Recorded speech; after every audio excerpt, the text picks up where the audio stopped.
un roi ou un président, on demande au peuple de s'asseoir et de faire silence. Amen. Mais moi, je ne peux pas vous demander de vous asseoir et de faire silence. Je vais simplement te demander de préparer ton cœur. Parce que Dieu, il ne parle pas à la chair, mais il parle à ton cœur. Parce qu'il dit que c'est l'abondance de ton cœur que ta bouche parlera ensuite. Amen.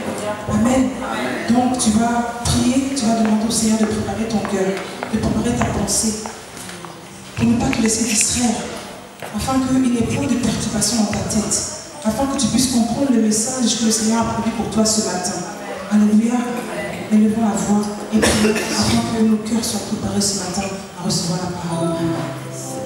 Dieu de gloire, de tout-puissant, Père éternel, c'est toi qui nous appelles dans tes maisons de tout-puissant. Et tu nous appelles pour nous parler de Dieu. Tu dis que ta parole, Père éternel, est précieuse.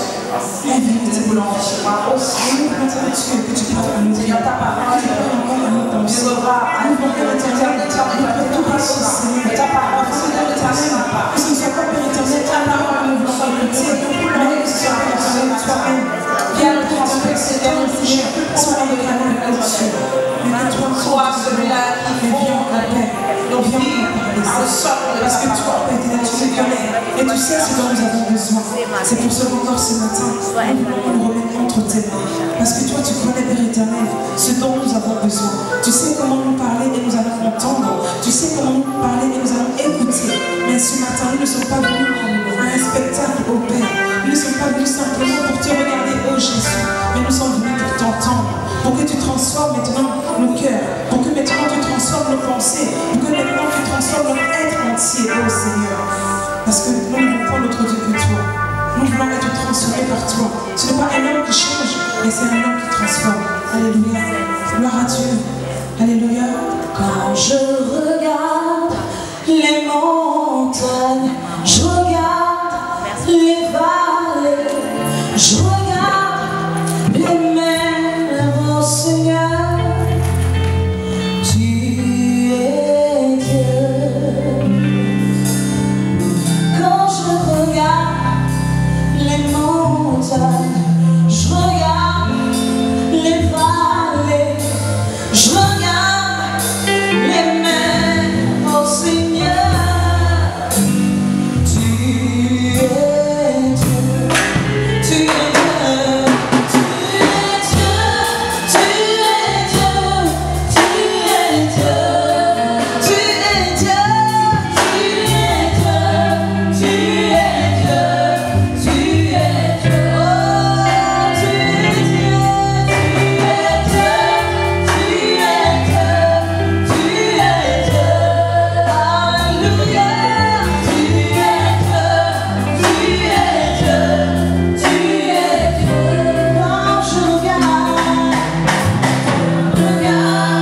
les montagnes, je regarde les vallées, je regarde les mers, oh Seigneur, tu es Dieu. Oh, quand je regarde les montagnes, je regarde les vallées, je regarde les mers, oh Seigneur, tu es Dieu. Oh, tu es Dieu, tu es Dieu, tu es Dieu, tu es Dieu, oui, tu es Dieu, tu es Jésus, tu es saint, tu es saint, tu es saint, tu es saint, ah Dieu saint nous avons, tu es saint, tu es saint, tu es saint. Écoutez ce que la parole de Dieu dit. Et il dit à Samuel, va, couche-toi. Et si l'on t'appelle, tu diras, parle l'Éternel, car ton serviteur écoute. Et Samuel alla se coucher à sa place. L'Éternel vint et se présenta et il dit, et il appela comme les autres fois Samuel, et Samuel dit, parle car ton serviteur écoute. Alors l'Éternel dit à Samuel, Alléluia. La présidente était en train de dire tout à l'heure que Dieu a besoin de parler à nos cœurs. C'est nos cœurs qui doivent être préparés ce matin pour que l'Éternel puisse nous parler. Samuel, c'était un enfant qui presque né dans le temple, mais qui a grandi dans le temple. Parce que sa maman accomplit le vœu qu'il a fait à l'Éternel, que si tu me donnais un fils, je te l'offrirai en sacrifice. Et après avoir accompli ce vœu, Samuel a grandi dans le temple. Mais la Bible dit, Samuel ne connaissait pas la voix de l'Éternel. Un jour que l'Éternel avait besoin de lui parler, quand il appelle Samuel, Samuel court vers son père Élie pour lui dire, mais voici parce que tu m'as appelé.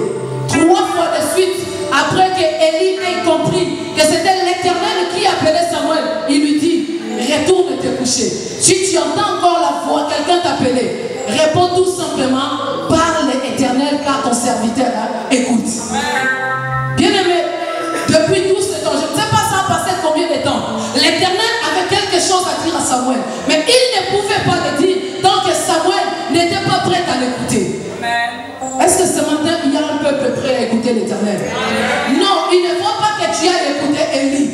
Parce que Élie n'a rien à te dire. Déjà, dans sa vie, la parole de Dieu se fera. Je vais tout simplement te dire, ne t'attends pas à écouter un homme ce matin. Parce que ce n'est pas un homme qui va te parler. Mais attends-toi à écouter Dieu. Prépare-toi à écouter la voix de l'Éternel. Voilà pourquoi Élie pouvait dire à Samuel, réponds tout simplement, parle, Éternel, car ton serviteur écoute.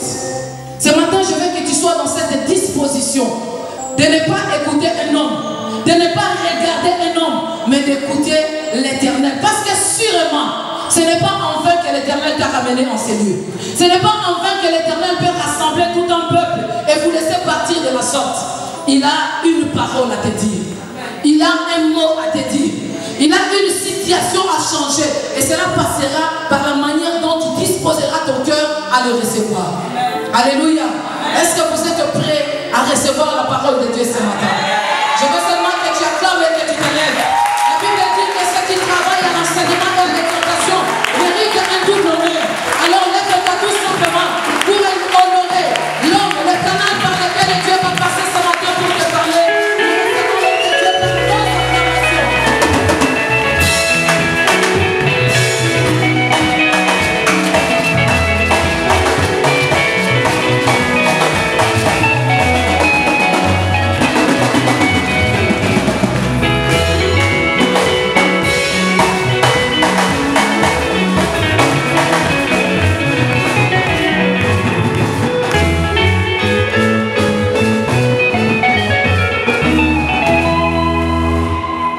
Alléluia.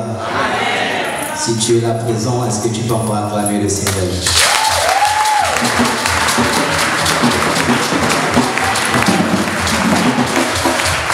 Nous allons juste chanter un petit chant avant que nous puissions entrer dans le message. Ta fidélité est grande. Ta fidélité est incomparable. Nul n'est comme toi, mon Seigneur. Grande est ta fidélité, ta fidélité.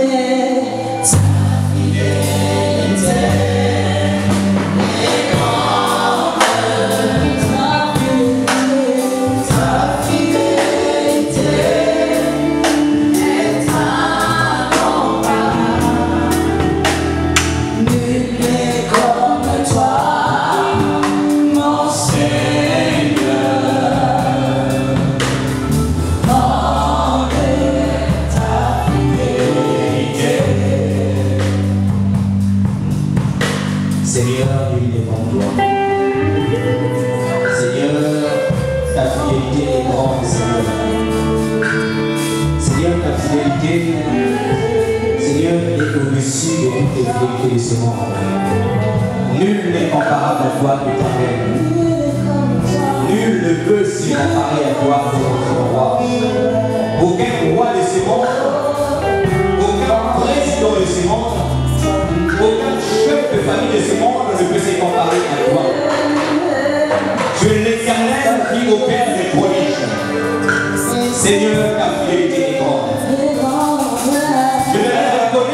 se chante, Seigneur, que sa fidélité est vraiment grande pour moi, Dieu mon roi. Seigneur, si nous sommes en vie, ce n'est pas un fruit hasard. C'est parce que ta fidélité est grande. Et Seigneur, elle nous a renouvelé encore le souffle, Seigneur, ce matin. Seigneur, et voici devant ce peuple, Seigneur, je ne suis qu'un canal par lequel que tu vas passer pour nourrir, Seigneur, ce peuple qui sont venus assoiffés en Seigneur. Seigneur, j'aimerais m'abaisser afin que toi tu te lèves. J'aimerais disparaître afin que toi tu apparaisses. J'aimerais, Seigneur, m'effacer. Seigneur, je ne veux pas que ce soit mon intelligence, mais je veux que ce soit toi, Seigneur. Seigneur, je suis tremblant quand je me tiens devant ce peuple, parce que c'est une lourde responsabilité. Oh, tendre Père, j'implore simplement ta grâce, mon Dieu, mon roi. Seigneur, afin d'apporter le message que tu veux que j'apporte à ce peuple. Seigneur, je me souviens encore de Pierre, qui avait essayé de pêcher toute la nuit. Seigneur, lui qui était maître de la pêche, né dans la pêche, Seigneur, grandi dans la pêche, mais il n'avait rien trouvé. Mais il a dit, sous ta parole, Seigneur, je jetterai mon filet. Et lorsqu'il a jeté le filet, Seigneur, il y avait de gloire, les poissons ont entendu ta voix, ils sont rentrés dans le filet. Oh Dieu, quand je pense encore à Moïse, qui avait essayé de délivrer ses frères par ses propres forces, mais il n'avait pas pu. Le voilà avait fui dans le désert. Mais devant le puissant ardent, lorsque tu as donné le mot d'ordre, tu as dit à Moïse, retourne en Égypte, car j'ai entendu les cris de mon peuple. Et lorsque Moïse est retourné sur ta parole, Seigneur, le peuple est sorti de l'Égypte. Je crois, Éternel, que sur ta parole, il y a quelque chose qui se passe. C'est pourquoi, mon Dieu, mon roi, je m'abaisse, Seigneur. Utilise-moi simplement, afin que toi seul puisses parler et que l'Institut de l'Éternel puisse sortir sur ce peuple. Tendre Père, je te dis merci. Merci, Seigneur. Donne-moi les mots, oh Dieu. Donne-moi les mots qu'il faut. Au nom de Jésus-Christ, que j'ai ainsi prié. Amen.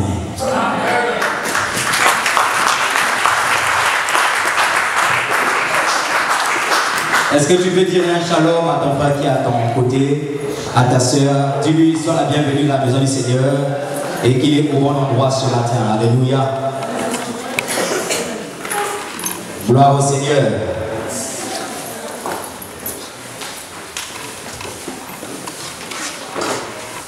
Que Dieu soit loué. Je voudrais remercier la Poutouli pour l'opportunité, pour cette faveur qu'il m'a faite encore ce matin, de pouvoir apporter le message au peuple que Dieu lui a confié. Amen.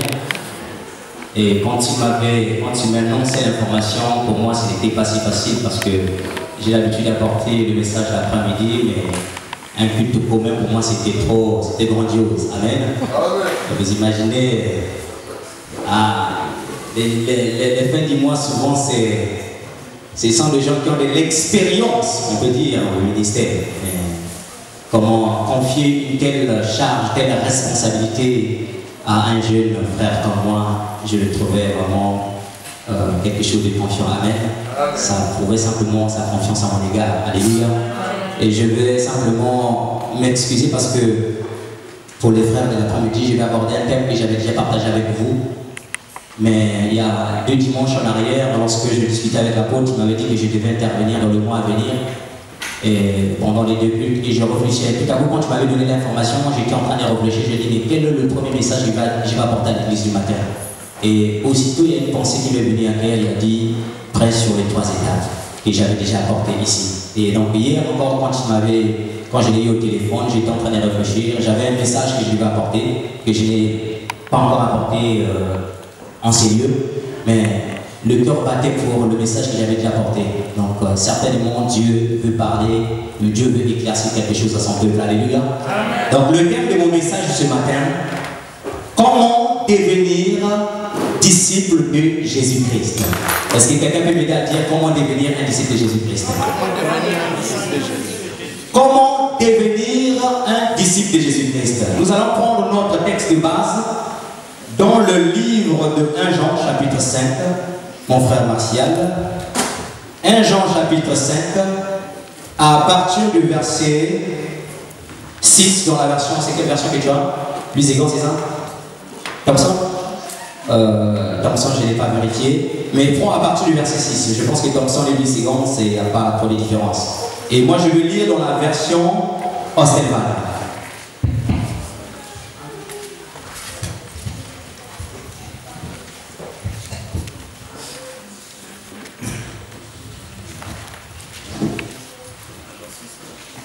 Jean chapitre 5, à partir du verset 6 jusqu'au verset 8. Je lis la parole du Seigneur. Nous rendons grâce à Dieu. C'est lui, Jésus-Christ, qui est venu avec de l'eau et du sang, non avec de l'eau seulement, mais avec l'eau et avec le sang. Et c'est l'Esprit qui rend témoignage, parce que l'Esprit est la vérité. Car il y en a trois qui rendent témoignage: l'Esprit, l'eau et le sang, et les trois sont d'accord. Si nous recevons le témoignage des hommes, le témoignage de Dieu est plus grand. Car le témoignage de Dieu consiste en ce qu'il a rendu témoignage à son Fils. Celui qui croit au Fils de Dieu a ce témoignage en lui-même. Celui qui ne croit pas en Dieu le fait menteur, puisqu'il ne croit au témoignage que Dieu a rendu à son Fils. Et voici ce témoignage, c'est que Dieu nous a donné la vie éternelle et que cette vie est dans son Fils. D'arrêter par là, merci. Donc je vais relire le même passage, tu prépares Jean 3, verset 1 à 5. Je vais relire le même passage dans la version Ostelman. Donc il est écrit ceci dans le livre de 1 Jean chapitre 5, à partir du verset 7 à 8. Car il y a trois choses, trois qui rendent témoignage dans le ciel: le Père, la parole et le Saint-Esprit. Et dans les versions que vous avez remarqué que le Père, la parole et le Saint-Esprit est remplacé par Jésus-Christ qui vient en haut. Amen. Et par la suite, il est écrit ici: les trois choses sont un, et il y en a aussi trois qui rendent témoignage sur la terre: l'Esprit, l'eau et le sang. Et ces trois-là se rapportent en une seule chose. Amen. Prends 1 Jean 3, verset 1 à 5. Mais il y eut un homme d'entre les pharisiens, nommé Nicodème, un chef des Juifs, qui vint, lui, auprès de Jésus de nuit et lui dit: Rabbi, nous savons que tu es un docteur venu de Dieu, car personne ne peut faire ces miracles que tu fais si Dieu n'est avec lui. Jésus lui répondit: en vérité, je te le dis, si un homme ne naît de nouveau, il ne peut voir le royaume de Dieu. Nicodème lui dit: comment un homme peut-il naître de nouveau quand il est vieux? Peut-il rentrer au sein de sa mère et naître?